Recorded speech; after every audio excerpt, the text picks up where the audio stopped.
Massage ಪಾರ್ಲರ್ಗೆ Shriram ಸೇನೆ ಅವರಿಗೆ ಯಾವ ಉದ್ದೇಶಕ್ಕಾಗಿ ಅವ್ರು ಮಾಡಿದ್ದಾರೆ ಗೊತ್ತಿಲ್ಲ.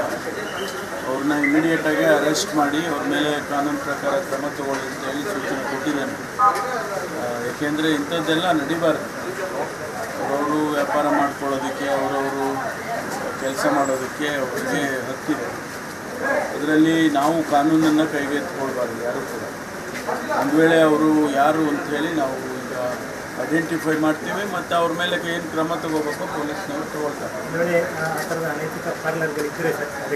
ಅದು ಕಂಪ್ಲೇಂಟ್ ಕೊಡಬೇಕು. ನಾವೇ ಕಾನೂನು ಕೈಗೆತ್ತಿಕೊಳ್ಳೋದು ಸರಿ ಇಲ್ಲ. ಕಂಪ್ಲೇಂಟ್ ಕೊಟ್ಟರೆ ಪೊಲೀಸ್ನವರು ಅದಕ್ಕೆ ಏನು ಕ್ರಮ ಮಾಡಬೇಕು ಅದನ್ನು ಮಾಡ್ತಾರೆ. ವೆದರ್ ಇಟ್ ಈಸ್ ಕಾರ್ಪೊರೇಷನ್ ಅವರು ಟ್ರೇಡ್ ಲೈಸೆನ್ಸ್ ಕೊಟ್ಟಿರ್ತಾರೆ, ಅವರು ಯಾವ ರೀತಿ ಕಂಡೀಷನ್ಸಲ್ಲಿ ಹಾಕ್ಕೊಟ್ಟಿರ್ತಾರೆ ಅದರ ಚೌಕಟ್ಟಿನಲ್ಲೇ ಇರಬೇಕು. ಅದನ್ನು ಹೊರತುಪಡಿಸಿ ಮಾಡೋದಾದರೆ ಕ್ರಮ ತಗೊಳ್ತಾರೆ. ಗೊತ್ತಿಲ್ಲ ಇನ್ನೂ ಕೂಡ, ಅದನ್ನು ಫೈಂಡ್ ಔಟ್ ಮಾಡ್ತಾರೆ. ತಕ್ಷಣ ಅದನ್ನು ಅವ್ರನ್ನ ಅರೆಸ್ಟ್ ಮಾಡಿ ಕ್ರಮ ತಗೊಳ್ಳಿ ಅಂತೇಳಿ ಸೂಚನೆ ಕೊಟ್ಟಿದ್ದೇನೆ.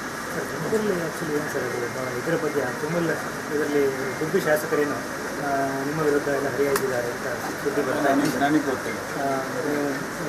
ಗೊತ್ತಿಲ್ಲ. ನಮಗೆ ಸರ್ಕಾರದಿಂದ ನಾಮನಿರ್ದೇಶನ ಮಾಡೋದಕ್ಕೆ ಆ್ಯಸ್ ಎ ಡಿಸ್ಟ್ರಿಕ್ಟ್ ಮಿನಿಸ್ಟರ್ ನಾನು ಮಾಡಿದ್ದೆ. ನಮ್ಮ ಇನ್ನೊಬ್ಬರು ಸಚಿವರು ರಾಜಣ್ಣವರು ಸಹಕಾರಿ ಸಚಿವರು ಅವ್ರದ್ದೇ ಇಲಾಖೆ ಅದನ್ನು ಮಾಡಿದ್ದಾರೆ. ಆದಮೇಲೆ ಅವರು ಮೆಂಬರ್ಸು ಎಲೆಕ್ಟ್ ಮಾಡ್ಕೊಳ್ತಾರೆ ಅವರ ಪ್ರೆಸಿಡೆಂಟನ್ನು. ಅದನ್ನು ಮಾಡ್ಕೊಂಡಿದ್ದಾರೆ. ಅದಕ್ಕೆ ನಾವು ಯಾರು ಕೂಡ ಅದಕ್ಕೆ ಭಾಗಿಯಾಗಿ ಏನು ಹೇಳ್ಬೋದು ಅದು ಗೊತ್ತಿಲ್ಲ ನನಗೆ. ನಾವು ಭಾಗಿಯಾಗಿಲ್ಲ. ಬಿಜೆಪಿಯ ಒಳ ಜಗಳಗಳು ತಾರಕಕ್ಕೇರಿದೆ. ಒಂದು ಶ್ರೀರಾಮುಲು ಅವರನ್ನು ಡಿ ಕೆ ಶಿ ಅವರು ಕಾಂಗ್ರೆಸ್ಗೆ ಕರ್ಕೊಂಡ್ಬರೋದಕ್ಕೆ ಪ್ರಯತ್ನ ಮಾಡ್ತಾ ಇದ್ದಾರೆ ಹಾಗೆ ಅಂತೇಳಿ ರೆಡ್ಡಿ ಏನೋ ಮತ್ತೆ ಒಂದು ಬಾಂಬ್ ಥರ ಯೋಜನೆ. ಫಸ್ಟ್ ಆಫ್ ಆಲ್ ನಾನು ಯಾವುದೇ ರಾಜಕೀಯ ಹೇಳಿಕೆ ಕೊಡೋಕ್ಕೆ ಹೋಗೋದಿಲ್ಲ. ನಮಗಾಗಲೇ ನಮ್ಮ ಅಧ್ಯಕ್ಷರು ಮತ್ತು ನಮ್ಮ ಪ್ರದೇಶ ಕಾಂಗ್ರೆಸ್ ಸಮಿತಿ ಅಧ್ಯಕ್ಷರು ಅವರೆಲ್ಲ ಸಾರ್ವಜನಿಕವಾಗಿ ರಾಜಕೀಯ ಹೇಳಿಕೆಗಳನ್ನು ಕೊಡಬೇಡಿ ಅಂತ ಹೇಳಿದ್ದಾರೆ. ನಾವು ಯಾರು ಕೊಡೋದಿಲ್ಲ.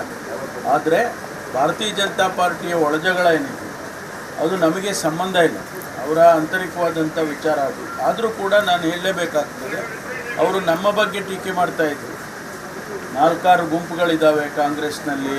ಕಾಂಗ್ರೆಸ್ ಪಕ್ಷದ 4 ಬಾಗಿಲು ಹೊಡೆದು ಹೋಗಿದೆ, ಚೂರಾಗಿದೆ, ಏನೆಲ್ಲ ಹೇಳಿಕೆಗಳನ್ನ ಕೊಡ್ತಾಯಿದ್ರು. ಈಗ ನಾವು ಕೂಡ ಅವರಿಗೆ ಕೇಳ್ಬೋದಲ್ಲ, ನಿಮ್ಮ ಪಕ್ಷದಲ್ಲಿ ಏನಿದೆಯಪ್ಪ, ಹೇಗಿದ್ದಾನೆ, ಎಷ್ಟು ಚೂರಾಗಿದ್ದಾವೆ, ಎಷ್ಟು ಬಾಗಿಲಿದ್ದಾವೆ ಅಂತೇಳಿ ನಾವು ಕೇಳ್ಬೋದು. ಅದರಿಂದ ಆಂತರಿಕವಾದಂಥ ವಿಚಾರ ಅವ್ರ ಪಕ್ಷದ್ದು ನಾವು ಹೆಚ್ಚಿಗೆ ಟಿಪ್ಪಣಿ ಮಾಡೋಕ್ಕೆ ಹೋಗೋದಿಲ್ಲ.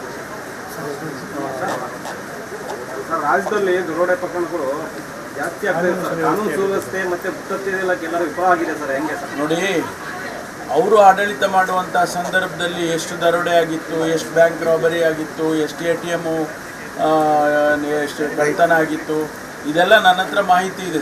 ಸಂದರ್ಭ ಬಂದಾಗ ಕೊಡ್ತೇನೆ, ಅದನ್ನು ಖಂಡಿತವಾಗಿ ಕೊಡ್ತೇನೆ. ಕಾನೂನು ಸುವ್ಯವಸ್ಥೆ ಭಾಳ ನಾವು ಕಾಪಾಡ್ಕೊಂಡು ಬಂದಿದ್ದೇವೆ ಕಳೆದ 2 ವರ್ಷದಿಂದ.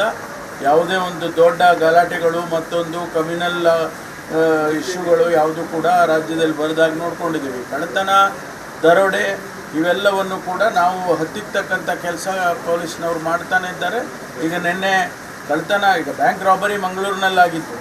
ಅದು ಯಾರಿಗಾದರೂ ಪೊಲೀಸ್ನವರಿಗೆ ಗೊತ್ತಿದ್ದರೆ ಅದನ್ನು ಖಂಡಿತವಾಗಿ ನಿಲ್ಲಿಸೋರು.